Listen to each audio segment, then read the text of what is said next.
ಅದೇ ನ್ಯೂಸ್ನ ಸಮಸ್ತ ಜನತೆಗೂ ಸ್ವಾಗತ. ಚನ್ನಗಿರಿ ತಾಲೂಕಿನ ನಲ್ಲೂರು ಗ್ರಾಮದಲ್ಲಿರುವಂತಹ ವಿವಿಧ ಸಮಸ್ಯೆಗಳನ್ನು ಬಗೆಹರಿಸುವಂತೆ ಆಗ್ರಹಿಸಿ ವಿಶ್ವ ಮಾನವ ಹಕ್ಕುಗಳ ಸೇವಾ ಪ್ರತಿಷ್ಠಾನದ ಜಿಲ್ಲಾಧ್ಯಕ್ಷ ರುದ್ರೇಶ್ ಗೌಡರು ಹಾಗೆಯೇ ತಾಲೂಕು ಅಧ್ಯಕ್ಷ ಚಿಕ್ಕಲಕೆರೆ ನಾಗೇಂದ್ರಪ್ಪ ಸೇರಿದಂತೆ ಇವರು ತಹಶೀಲ್ದಾರರವರಿಗೆ ಮನವಿಯನ್ನು ಪತ್ರ ಸಲ್ಲಿಸಿದರು. ಸಹ ಮಾತನಾಡಿದರು. ಪ್ಲಾನು ಸ್ಕೆಚ್ಚು ಎಲ್ಲ ರಸ್ತೆ ಇದೆ, ಹಾಸ್ಪಿಟಲ್ ಪಕ್ಕ.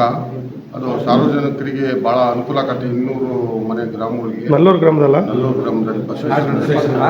ಅದೊಂದು ತೆರವು ಮಾಡಿಕೊಳ್ಳಲು ತಹಶೀಲ್ದಾರ್ ಹತ್ರ ಮನವಿ ಮಾಡಿದ್ವಿ. ಹಾಗೂ ನೀರಿಂದು ಭಾಳ ಸಮಸ್ಯೆ ಇದೆ. ಅಲ್ಲಿ 15 ದಿನಕ್ಕೆ ಒಂದ್ಸರಿ ಬಿಡ್ತಾರೆ.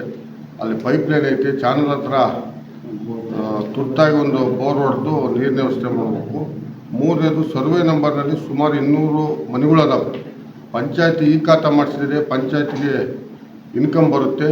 ಅದನ್ನ ತುರ್ತಾಗಿ ನಮಗೆ ಈ ಖಾತಾ ಮಾಡ್ಕೊಡ್ಬೇಕು ಅಂತ ತಹಶೀಲ್ದಾರಲ್ಲಿ ಮನವಿ ಮಾಡಿಕೊಳ್ತಾರೆ. ಚನ್ನಗಿರಿ ತಾಲೂಕಿನ ದೇವರಹಳ್ಳಿ ಗ್ರಾಮದ ಐತಿಹಾಸಿಕ ದೇಗುಲವಾದಂತಹ ಶ್ರೀ ಉಡಿಗಿರಿ ಲಕ್ಷ್ಮೀ ರಂಗನಾಥ ಸ್ವಾಮಿ ದೇವಾಲಯದ ರಥೋತ್ಸವವು ಗುರುವಾರ ಅದ್ಧೂರಿಯಾಗಿ ಜರುಗಿತು.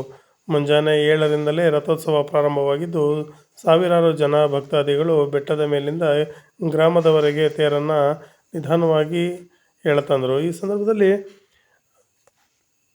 ದೇಗುಲಕ್ಕೆ ಆಗಮಿಸಿದಂತಹ ಭಕ್ತಾದಿಗಳು ರಥೋತ್ಸವಕ್ಕೆ ಮಂಡಕ್ಕಿ ಮತ್ತು ಬಾಳೆಹಣ್ಣನ್ನು ಮತ್ತು ಮೆಣಸಿನ ಕಾಳನ್ನು ಎರಚುವ ಮೂಲಕ ತಮ್ಮ ಹರಕೆಯ ಒಂದು ತೀರಿಸಿಕೊಂಡ್ರು.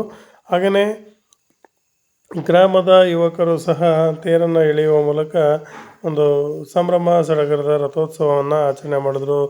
ರಥೋತ್ಸವದ ಅಂಗವಾಗಿ ರಥಕ್ಕೆ ಒಂದು ವಿಶೇಷವಾದ ಒಂದು ಅಲಂಕಾರವನ್ನು ಸಹ ಮಾಡಲಾಗಿದ್ದು, ವಿವಿಧ ಗ್ರಾಮಗಳು ಮತ್ತು ನಾಡಿನ ಮೂಲೆ ಮೂಲೆಗಳಿಂದ ಆಗಮಿಸಿದಂತಹ ಭಕ್ತಾದಿಗಳು ಈ ರಥೋತ್ಸವ ಕಾರ್ಯಕ್ರಮದಲ್ಲಿ ಭಾಗವಹಿಸಿದರು. ಅದೇ ರೀತಿ ಈ ರಥೋತ್ಸವದಲ್ಲಿ ಯಾವುದೇ ಅಹಿತಕರ ಘಟನೆಗಳು ನಡೆಯದಂತೆ ಬಿಗಿ ಪೊಲೀಸ್ ಬಂದೋಬಸ್ತ್ ವ್ಯವಸ್ಥೆಯನ್ನು ಸಹ ಮಾಡಲಾಗಿತ್ತು.